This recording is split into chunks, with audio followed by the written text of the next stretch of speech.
आपल्या राष्ट्रवादी काँग्रेस पक्षाचे प्रांताध्यक्ष खासदार सुनील तटकरेजी, महिलांच्या राज्याच्या अध्यक्षा रुपालीताई चाकणकर, आपले लोकप्रिय आमदार सुनील शेळकेजी, सूरज चव्हाणजी, सुरेशराव घुले, प्रदीपराव गारटकर, बबनराव बेगडे, बापूसाहेब बेगडे, गणेश खांडके,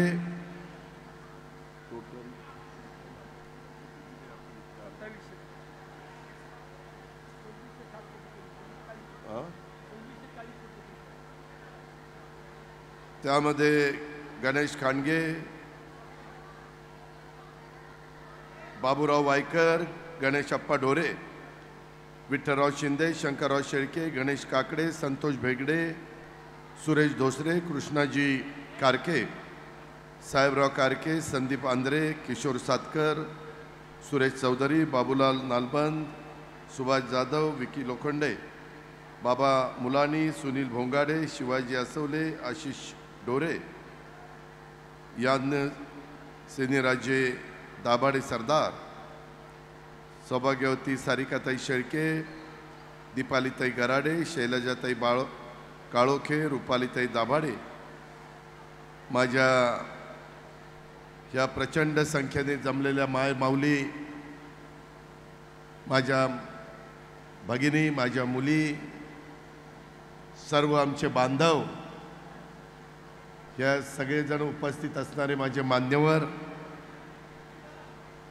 एवढ्या मोठ्या प्रचंड संख्येने उपस्थित असणारा सगळा महिला वर्ग, पत्रकार मित्र, बंधू भगिनींनो आणि माझ्या तरुण मित्रांनो, मी सुरुवातीलाच राष्ट्रवादी काँग्रेस पक्षाला आशीर्वाद देण्याच्या करता उपस्थित सर्व माता, सर्व भगिनी, सर्व आमच्या लेकी यांचं स्वागत करतो आणि या ठिकाणी मोठ्या संख्येने उपस्थित असलेल्या स्त्री शक्तीला मी मनापासून धन्यवाद देतो, त्यांचे मनापासून आभार मानतो।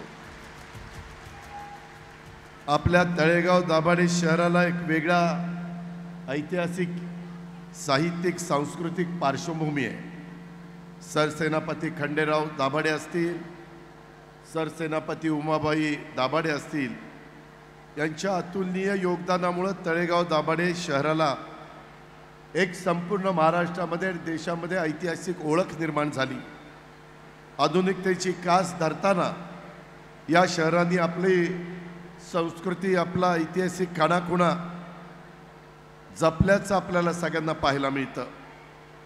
सरसेनापती खंडेरावांचे वडील येसाजीराव दाभाडे पाटील हे त्या काळामध्ये युगपुरुष छत्रपती शिवाजी महाराजांचे स्वामिनिष्ठ सेवक होते। शिवाजी महाराजांनीच मावळमधील तळेगाव हे त्यांना वतनात दिल्याचा इतिहास आहे आणि तेव्हापासून या गावाला तळेगाव दाभाडे अशा प्रकारची ओळख त्या ठिकाणी निर्माण झालेली आहे। एक अरे जाऊ दे रे, तुझ्याशी बोलतो मी, थांबतो। त्यामध्ये इथे एक ऐतिहासिक ओळख असणाऱ्या या शहराला साहित्यिक, सांस्कृतिक, शैक्षणिक व राजकीय पार्श्वभूमी देखील लाभलेली आहे। तळेगावात साहित्यिक गोनी दांडेकर, वसुधा माने, कवी मनमोहन नातू यांचंही वास्तव्य केल्याचे दाखले आपल्याला मिळतात। खूप मोठ्या मोठ्या लोकांच्या पदस्पर्शाने पावन झालेला हा सगळा परिसर आहे आणि या ऐतिहासिक तळेगाव दाभाडे शहराला पर्यटनाची पण जोड ही आम्ही देतोय। माय माऊलींनो, माझ्या मुलींनो, आम्ही आज महाराष्ट्रामध्ये जनसन्मान यात्रा सुरू केलेली आहे। महाराष्ट्रात उत्स्फूर्तपणे त्याचा स्वागत केलं जातं, परंतु मला सुनील तटकरे यांनी सर्वांना सांगायचं आहे की आम्ही सुरुवात नाशिकपासून केली। नाशिक जिल्हा, जळगाव जिल्हा, कोल्हापूर जिल्हा, पुणे शहरामध्ये काल, परंतु एवढ्या प्रचंड संख्येने माझ्या मायमौली मला पहिल्यांदाच भेटायला आले। खरंच मी तुमच्या पुढे अक्षरशः नतमस्तक झालेलो आहे। एवढं प्रेम, एवढी आपुलकी, एवढा जिव्हाळा कुणाला पाहायला मिळतोय। आणि ते प्रेम, ती आपुलकी, तो जिव्हाळा तुम्ही आमच्यासारख्यांना दाखवलेला आहे।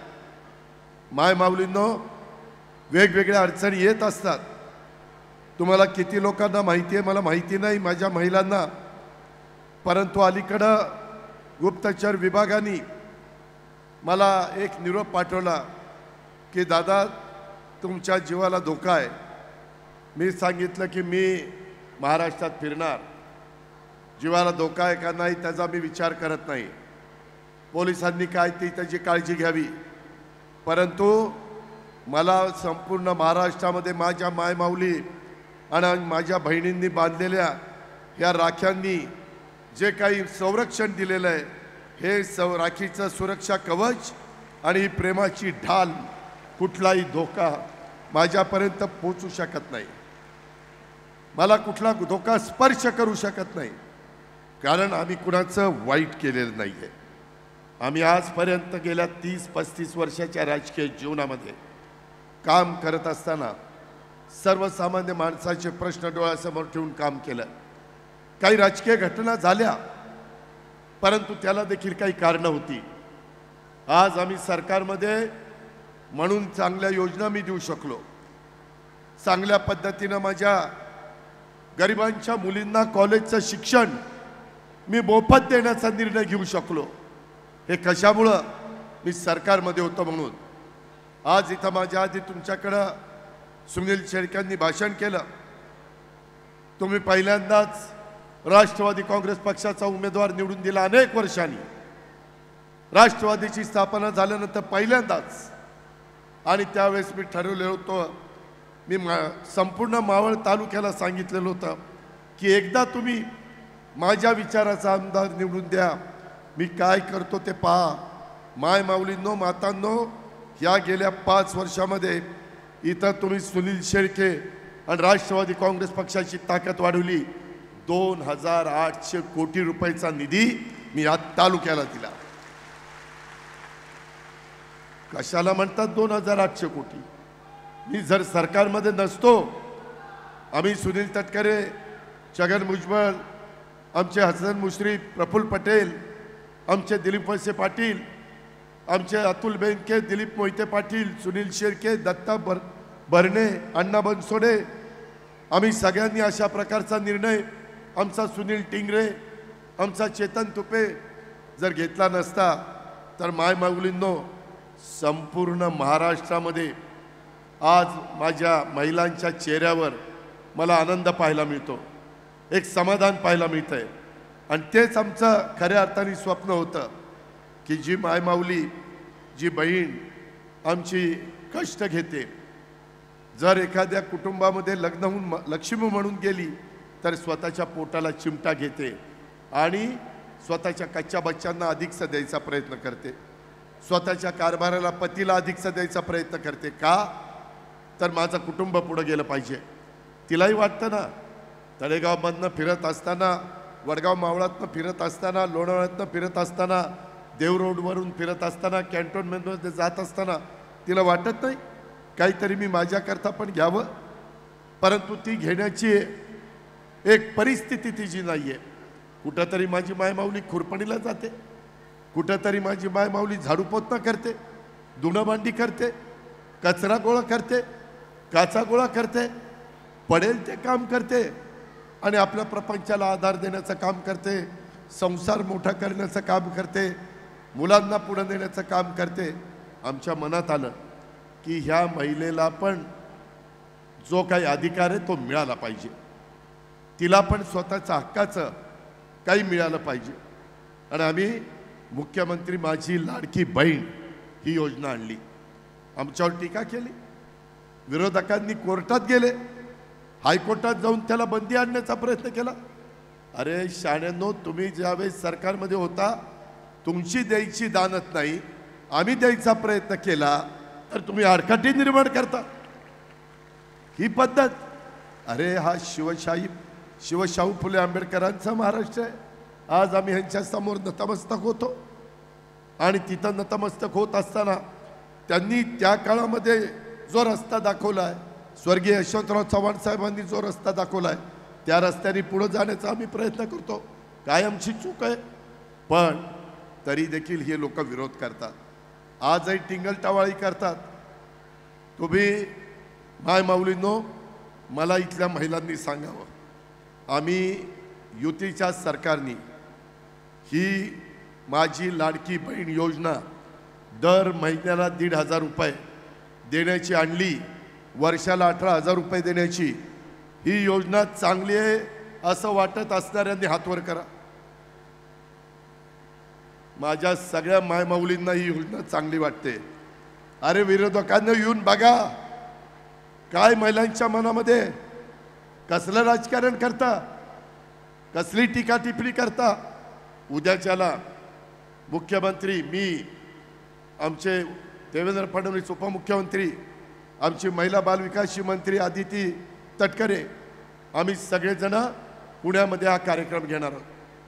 आज तुमचे आधार कार्डशी लिंकअप केलेलं आहे, तुमचे फॉर्म भरलेले आहेत. आज पण या सभेच्या निमित्तानं, मेळाव्याच्या निमित्तानं मला माझ्या मायमौलींना सांगायचं आहे, मला माझ्या राष्ट्रवादी काँग्रेस पक्षाच्या कार्यकर्त्यांना सांगायचं आहे, माझ्या महायुतीच्या सहकारी मित्रांना सांगायचं आहे, अजून जर माझ्या 2.5 लाखाच्या आतमध्ये उत्पन्न असणाऱ्या महिलेचा फॉर्म भरणं राहिलं असेल, अजून भरा. ऑनलाईन त्रास होतोय, परंतु अजून आम्ही थांबलोय. आत्ता जरी फॉर्म भरला तर जुलैपासून तुमच्या अकाउंटला पैसे देण्याचं काम आम्ही करू. तसोभर देखील कमी पडणार नाही, काळजी करू नका. पण कुठल्याही माझ्या मायमाऊलींनी वंचित राहू नका. हा तुमचा हक्क आहे, हा तुमचा अधिकार आहे, तुम्हाला मिळाला पाहिजे. 2 दिवसापासून लोड येऊ नये म्हणून आम्ही ऑनलाईन तुमच्या अकाउंटला पैसे पाठवायला सुरुवात केली. बऱ्याचशा मायमाऊली मला भेटतात, आम्हाला 3,000 रुपये आले, आमच्या खात्यामध्ये आले. आम्हाला वेगवेगळ्या प्रकारचे मोबाईलला व्हॉट्सॲप करतात, SMS करतात, सांगतात. आनंद झालेले, उत्साहात झालेले. मला इथं सांगा, माझ्या मावळ तालुक्यामध्ये देखील संपूर्ण महाराष्ट्रामध्ये मी तुमच्या पुढे येईपर्यंत 90 लाख महिलांना अकाउंटला पैसे जमा झालेत. 90 लाख. आणि उद्या साधारण तो आकडा 1.25 कोटीपर्यंत जाणार आहे. 1.25 कोटी. अर्थसंकल्पामध्ये योजना आणताना ठरवलंय 2 कोटी महिलांना हे रक्कम द्यावी लागली तरी चालेल, तेवढी बजेटमध्ये तरतूद केलेली आहे. काय काळजी करू नका. कोणी जरी सांगितलं असं होईल तसं होईल, अजिबात काही होणार नाही. काही जण म्हणतात की पैसे काढून घेतील, पैसे काढून घेतले जाणार नाही. आपल्या महाराष्ट्रामध्ये रक्षाबंधनाच्या निमित्तानं भावाला राखी बांधल्यानंतर भाऊजी ओवाळणी टाकतो, ती परत घेत नसतो, ती बहिणीच्या करता हक्काने दिलेली असते. ही गोष्ट आपण लक्षात ठेवा. काही जण चुकीचं वक्तव्य करतात, त्यांच्याकडे दुर्लक्ष करा. आम्ही तुमच्या पाठीशी आहोत. आम्ही तुम्हाला कुठं कमी पडून देणार नाही. मला इथं आलेल्या महिलांच्या किती जणांच्या अकाउंटला 3,000 रुपये जमा झालेत त्यांनी हातवर करा. काही काही महिलांचे हात वर झालेले आहेत. पुणे जिल्हा मी थांबवलेला आहे. पुणे जिल्हा मी उद्या घेतोय. माझं सकाळीच आदित्य तटकरेशी बोलणं झालं. ती म्हणली की दादा, उद्या संपूर्ण पुणे जिल्ह्यामधल्या मोठ्या प्रमाणावर महिलांच्या 13 तालुके, पुणे शहर, पिंपरी चिंचवड शहर, सगळ्या ठिकाणी आपले पैसे त्या ठिकाणी पोहोचणार आहेत. काळजी करू नका. हे सांगण्याच्या करता आज आम्ही तुमचा हा महिलांचा मेळावा बोलवलेला आहे. आता हे तुमचे पैसे, त्याचा वापर तुमच्या करता करा. तुम्हाला काही घ्यावंसं वाटत असेल तर ते घ्या. उद्या ही स्कीम आपल्याला कायमची चालवायची. त्याकरता पुढं 5 वर्ष देखील चालली पाहिजे. महायुतीचं सरकार पुन्हा राज्यामध्ये आणण्याच्या करता माझ्या मायमाऊलींनी, माझ्या भगिनींनी जर आम्हाला आशीर्वाद दिले, घड्याला जर तुम्ही मतदान केलं, जिथं धनुष्यबाण असेल तिथं धनुष्यबाणाला मतदान केलं, जिथं कमळ असेल तिथं कमळाला मतदान केलं, तर पुन्हा आपलं सरकार येईल. पुन्हा आम्ही सरकारमध्ये जाऊ आणि पुढं 5 वर्ष हीच योजना माझ्या मायमाऊलींच्या करता चालू ठेवण्याचा शब्द देखील आज मी तुम्हाला देऊन टाकतो. 5 वर्षात एकेका महिलेच्या अकाउंटला 90,000 रुपये जमा होणार आहेत. 5 वर्षात 90,000. या पद्धतीची योजना आहे. एवढ्यावर थांबलो नाही. माझ्या लक्षात आलं गरिबांच्या घरातल्या मुलींना कॉलेजचं शिक्षण सोडावं लागतं. आई वडील म्हणतात बेटा आपली परिस्थिती नाही आहे, तुझं आता लग्न करून टाकूया, ही फी आपल्याला परवडत नाही, डॉक्टरकीची फी, इंजिनियरची फी, जे काही तुम्हाला शिक्षण घ्यायचं आहे, pilot, IAS officer, IPS officer, नाही परवडत. आम्हाला वाईट वाटलं. आम्ही 50% रक्कम सुरू केली त्यांना द्यायला. परंतु काही मुली आम्हाला भेटल्या, म्हणले दादा तुम्ही 50% देताय, परंतु राहिलेले पण 50% आमच्या आईवडिलांची द्यायची ऐपत नाही आहे. आम्ही काय करायचं? आम्ही शिकायचं नाही? आम्ही गरिबाच्या पोटी आलो म्हणून आम्ही घरात बसायचं? आम्ही कमी शिकून कुणाची तरी घरातली सून व्हायचं? आम्हाला ते पटलं. आम्ही अधिकाऱ्यांना बोलवलं. त्यांना म्हटलं किती रे? 50%नी माझ्या महाराष्ट्रातल्या सर्व जाती धर्माच्या, इथं भेदभाव नाही. आत्ता देखील योजना माझी लाडकी बहीण आणली, सर्व जाती धर्माच्या, माझ्या मुस्लिम महिला असतील, माझ्या हिंदू असतील, माझ्या ख्रिश्चन असतील, माझ्या शीख असतील, ईसाई असतील, सगळ्या जाती धर्माच्या. हिंदवी स्वराज्याची स्थापना करत असताना छत्रपती शिवाजी महाराजांनी कधी जातीभेद केला नाही, कधी जातीवाद केला नाही. कधीही त्यांनी तशा पद्धतीनं या राज्याला पुढे नेण्याचा प्रयत्न केला नाही. 18 पगड जाती 12 बलुतेदारांना बरोबर घेऊन या महाराष्ट्रामध्ये हिंदवी स्वराज्याची स्थापना केली. आम्ही पण त्याच रस्त्याने चाललोय. आम्ही पण भेदभाव केला नाही. आपल्या पण गरिबाच्या मुलींना कॉलेजचं शिक्षण घेण्याच्या करता मला सांगण्यात आलं 50%नी 1,500 कोटी द्यावे लागत आहेत, 100%नी 3,000 कोटी रुपये द्यावे लागतील. मी सांगितलं की आमचं बजेट 6.5 लाख कोटीचं आहे. आम्ही इन्फ्रास्ट्रक्चरला पैसे कमी करणार नाही. रस्ते करू, लाईट करू, सुनीलने सांगितलं तसं पाण्याच्या बद्दल दखल घेऊ. पाण्याच्या बद्दल पण मी आढावा घेईल. त्याच्यामध्ये अधिकाऱ्यांना काही सूचना द्यायच्या, त्या सूचना देण्याची धमक माझ्यामध्ये आहे. प्रशासनावर पकड निर्माण करण्याची माझी निश्चितपणे एक कमांड आहे. त्याबद्दल आपण काळजी करू नका. पण ज्या काही माझ्या मुली आहेत, जर त्या मुलीला गरिबाची असेल आणि तिला शिक्षण डॉक्टरकीचं घ्यायचं असेल, आता माझ्या गरीब घरातल्या मुलीला कसल्याही प्रकारचं कॉलेजचं शिक्षण घ्यायचं असेल, पायलट व्हायचं असेल, जे काही व्हायचं असेल ते तुमच्या मुलीला करा. सर्वच्या सर्व फी राज्य सरकार भरेल, काळजी करू नका. पण मुलींना शिकवा. आता मागं राहू नका. राजमाता जिजाऊ, क्रांतीज्योती सावित्रीबाई फुले, रमाई माता, पुण्यश्लोक अहिल्यादेवी होळकर, या महान महिलांनी आपल्याला काय रस्ता दाखवलेला आहे, त्या रस्त्याने आपल्याला जायचं आहे. आता कुठेही मनामध्ये न्यूनगंड आणू नका. अरे माझी ऐपत नाही. काही काही ठिकाणी तर आई वडील म्हणायचे बघा आपण आपल्या मुलीला जन्म दिला, परंतु गरीब आपण असल्यामुळं आपल्याला शिकवता येत नाही, श्रीमंताच्या मुली शिकतायत आणि आमच्या गरीबाच्या शिकत नाही. अशी वेळ ह्या महायुतीचं सरकार ह्या राज्यामध्ये येऊन देत नाही. तुम्ही आता चांगल्या पद्धतीने शिक्षण घ्या. किती माझ्या महिला गॅस सिलेंडर वापरतात? गॅस सिलेंडरची शेगडी असणाऱ्यांनी हात वर करा. गॅस सिलेंडर, गॅस ठीक आहे, गॅस सिलेंडरच्या किमती वाढल्या. काही महिला आल्या.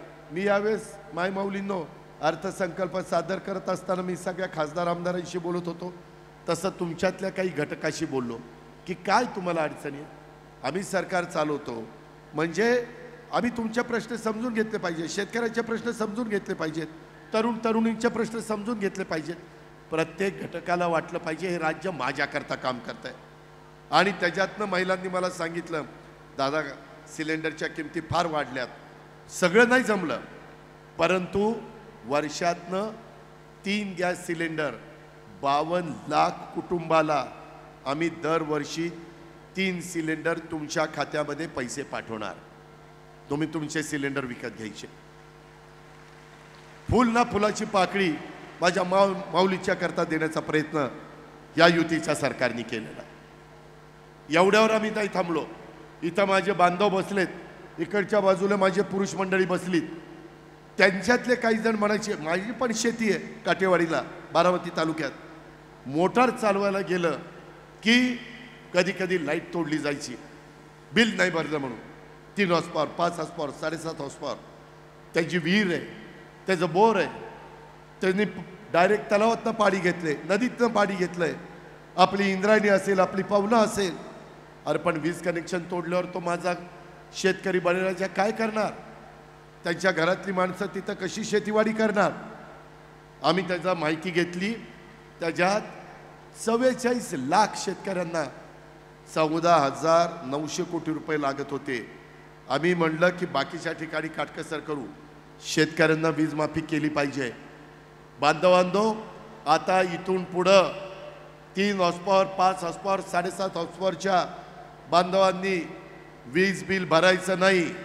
पुढचं वीज बिल येणार नाही आणि मागचं भरायचं नाही. तुम्ही आता तुमच्या मोटारी चालू करा. हा निर्णय आम्ही लोकांनी घेतला. विरोधक काय म्हणले? अरे सगळंच महिलांना, सगळेच बहिणींना, भावांना काय? अरे भावांनाही दिलं ना. भावांना ज्यांचा दुधाचा धंदा आहे त्यांना गाईच्या दुधाला 5 रुपये लिटरला जास्त दिले, हे भावांनाच दिलं. तो पैसा माझ्या भावाच्या घरात आल्यानंतर माझ्या माऊलीलाच त्याचा उपयोग होणार. एवढ्यावर नाही थांबलो. आता पिंक फेटे तुम्ही घातलेले. मला सगळे विचारतात, दादा तुम्हाला काही अलीकडे पिंक रंग आवडायला लागला का? हो म्हणलं, गुलाबी रंग महिलांना आवडतो म्हणून मलाही आवडायला लागला. काय बिघडलं त्याच्यात? चुकीचं काय? आम्ही वेडवाकडं तर करत नाही ना. आणि त्या पद्धतीनं पिंक रंग तुम्ही बघा, सगळा पिंक पिंक आहे. आता कशा आमच्या माय माऊली, माझ्या बहिणी लग्नात देखील इतक्या सुंदर दिसत नव्हत्या, इतक्या फेट्यात लय जोरात दिसत आहे. नवरे देखील ओळखायचे नाही. आता ही कोण आली घरात? फेटा घरी जाईपर्यंत काढू नका, बघा ओळखतंय का नाही.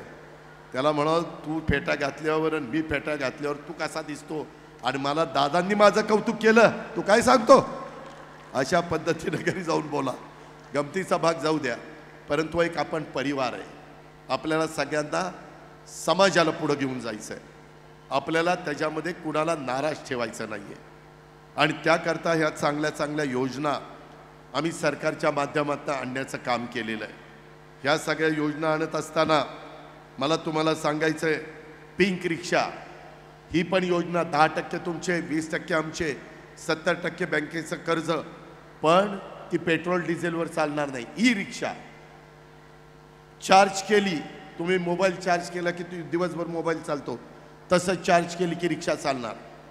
ज्या माझ्या महिलांना असं वाटतं की नाही माझा काही प्रसंग आला आहे, मला कुणी परित्यक्ता झाली, कुणी विधवा झालेली असेल, तर घर तर आपल्यावर आहे, मुलं बाळांचा सांभाळ करायचा आहे, त्यांच्याकरता ई रिक्षा ही योजना आणलेली आहे.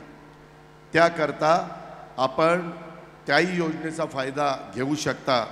ही पण गोष्ट पिंक ई रिक्षा योजना जवळपास 80 कोटी रुपयाची तरतूद आम्ही आमच्या महिलांच्या करता त्या बाबतीमध्ये केलेली आहे. आता इथून पुढं माझ्या बांधवांच्या करता मागेल त्याला सौर ऊर्जा पंप. आता तुम्हाला इथनं पुढं सौर ऊर्जा पंप देणार. सूर्यप्रकाश उगवला मोटर चालू, मावळला मोटर बंद, रात्र काळोख पडला घरी यायचं, बायका मुलांच्या मध्ये राहायचं. बिबट्या यायचं कारण नाही, विंचू साप काटा त्याचं कारण नाही.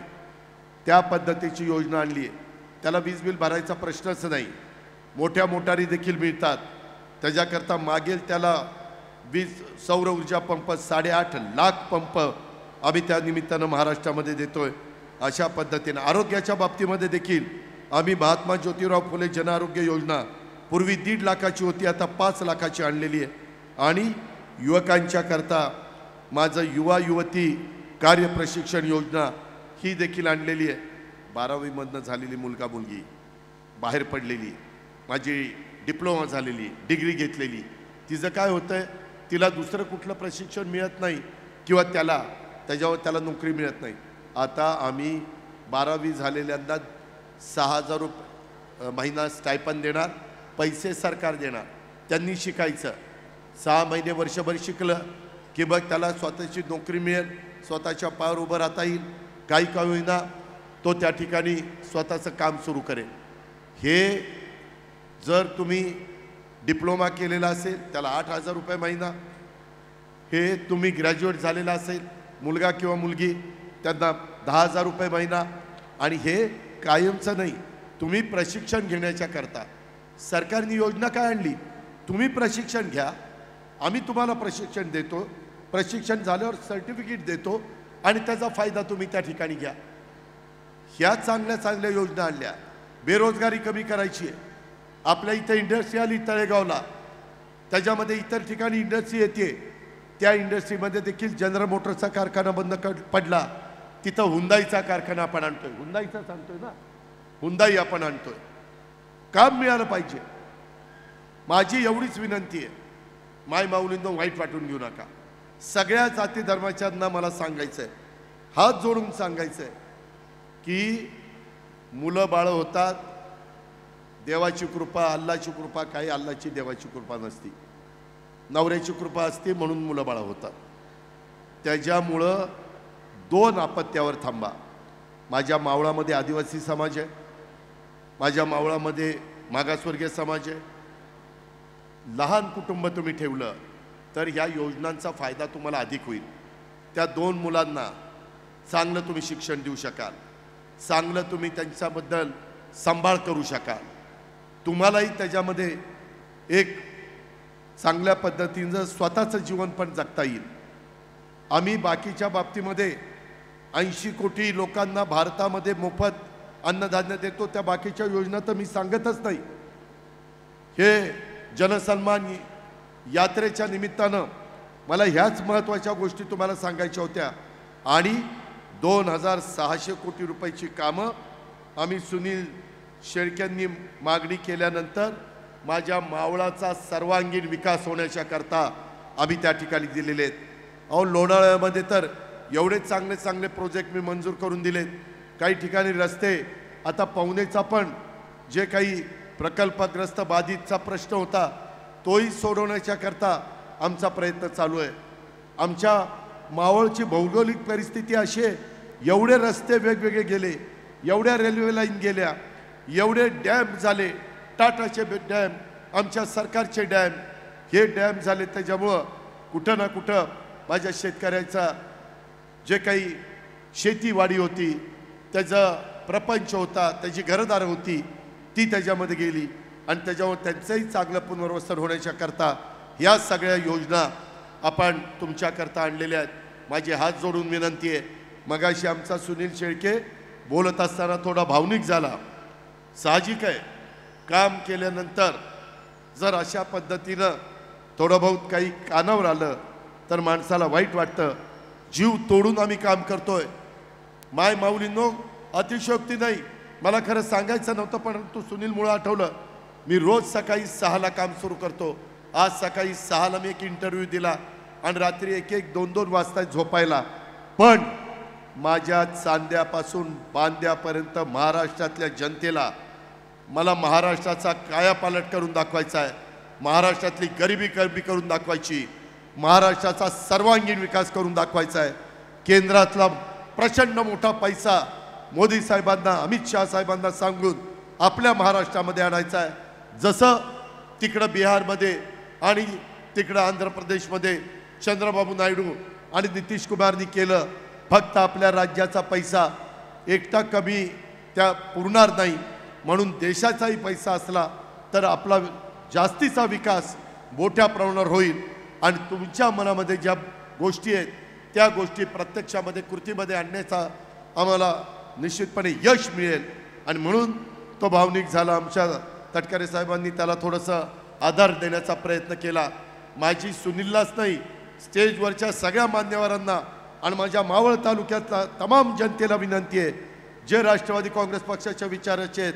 आज राष्ट्रवादी काँग्रेस पक्षाचा राष्ट्रीय अध्यक्ष म्हणून मी तुम्हाला सगळ्यांना सांगतो, माझ्या मुली युवती असतील, युवक असतील किंवा माझे बाकीचे महिला असतील, इतर सेलचे प्रमुख असतील, दिव्यांग सेलचे प्रमुख असतील, आत्ता पण मला आल्यानंतर रक्षाबंधन केलं, वेगवेगळ्या घटकाच्या महिला मला आल्या होत्या.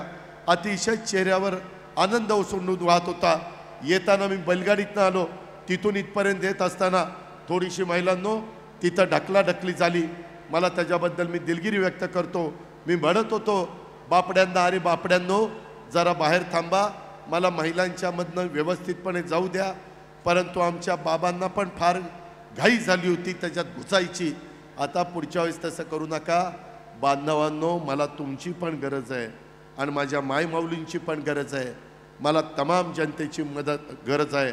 आणि त्याकरता मी गेल्या 35 वर्षात या जिल्ह्याच्या राजकारणात, राज्याच्या राजकारणात काहीतरी चांगलं करू शकलो. तुमचे आशीर्वाद होते, तुमचं प्रेम होतं, तुमचा भरभक्कम पाठिंबा होता, म्हणून हे मला करता आलं.